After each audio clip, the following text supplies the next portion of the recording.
FIFA world cup चल रहा है। बहुत सारी छोटी छोटी टीमों ने बड़ी बड़ी टीमों का एक तरह से सफर का खात्मा कर दिया है।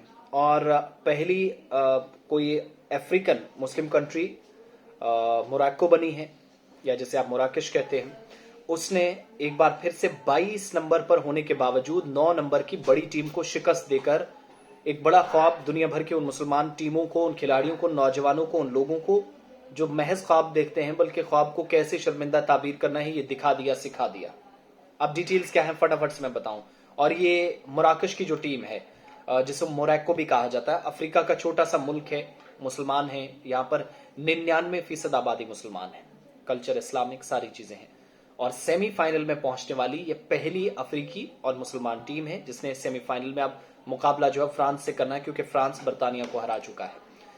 फ्रांस के ओलिरो गैरेट ने, जिन्होंने जो विक्ट्री गोल है वो किया। इंग्लैंड के हैरी केन ने भी पेनल्टी किक्स मारी, लेकिन फायदा कोई नहीं हुआ। 2022 के सेमीफाइनल की 1 तारीख तय हो गई है। हुआ क्या कि आलमी कप 2022 का क्वार्टर फाइनल था। पुर्तगाल, जिसे कुछ लोग पुर्तगाल कहते हैं, ये वही पुर्तगाल है जिसमें क्रिस्टियानो रोनाल्डो जैसे बड़े खिलाड़ी हैं, रोते हुए बाहर गए। लेकिन जो उन्होंने कहा, बड़ा बयान दिया कि मुस्लिम कंट्रीज जिनमें छोटे छोटे खिलाड़ी हैं, छोटी छोटी कंट्रीज हैं, और 22 नंबर रैंकिंग की पहली मुस्लिम कंट्री, मुसलमानों के लिए एक बड़ा दिन है खेल के मैदान में। हमारे एतबार से, हालांकि खेल में मजहब को जोड़कर नहीं देखा जा सकता, लेकिन ये वो मुल्क है जिन्होंने महज गोलियों, बम बंदूकों, तशद्दुद और आगजनी और आतिशजदगी, इसके अलावा कुछ देखा ही नहीं। तबाही ही तबाही। अब क्या हुआ कि क्वार्टर फाइनल में मुकाबला हुआ और शानदार गोल की बदौलत, जो कि गोल मोराकश के यूसुफ अन नसीरी की तरफ से किया गया, मिडफील्डर है, जबरदस्त किक उन्होंने मारी और पुर्तगाल को 0 के मुकाबले 1 गोल से हराया। 1-0 पूरे हाफ तक नचाया, खूब पेनल्टीज तक बात पहुंचाई, लेकिन हुआ कुछ भी नहीं। सनसनीखेज मुकाबला हुआ और मुकाबला 1 गोल से, चूंकि अल्समामा स्टेडियम के अंदर मुकाबला था, दोनों तरफ से सिर्फ लाल और थोड़ा सा गुलाबी रंग जो यूनिफॉर्म का दोनों तरफ से था वो नजर आ रहा था।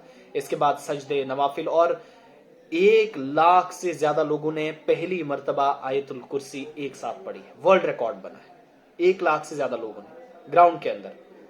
अब चूंकि कॉपीराइट का इशू होता है तो मैं आप सबको वो तस्वीरें एक साथ नहीं दिखा सकता। फीफा में पहली बार ये कमाल देखा गया है। पुर्तगाल ने दूसरे हाफ में कई मौके भी पैदा किए, लेकिन ऐसा हुआ नहीं, और यूसुफ अन नसीरी के गोल की बदौलत जो है वो पुर्तगाल जीत से रह गया है, हार गया। दूसरे हाफ में कई मौके पैदा हुए और गोल सेशंस को जब हम देखते हैं तो यासीन होनो ने, जिनने गेंद को नेट तक पहुंचने नहीं दिया, यानी उन पर भी एक हमला हुआ, पुर्तगाल की तरफ से वापस किया गया। और अब जाकर क्रिस्टियानो रोनाल्डो का वर्ल्ड कप जीतने का ख्वाब भी चकनाचूर हो गया।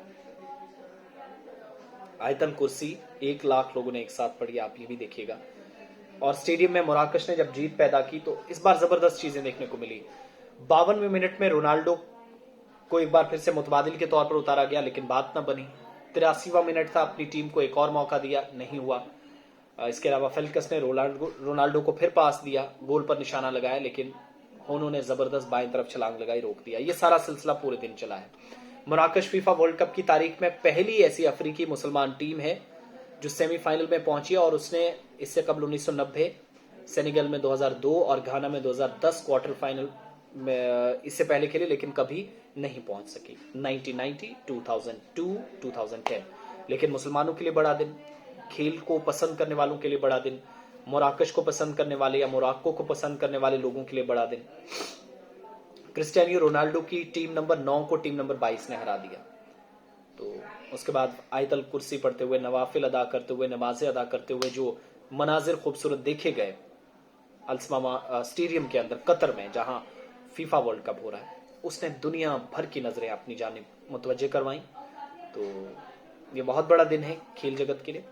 अल्लाह इस खूबसूरत नज़ारे को कायम रखे और इन खेलों की बदौलत हमें एक दूसरे से मोहब्बत, अमन व अमान की सूरत हाल कायम रखने और वाज़े पैगाम जो अमन, शांति, भाईचारे का, इत्तेहाद का है, उसको दुनिया तक पहुंचाने का एक जरिया बने।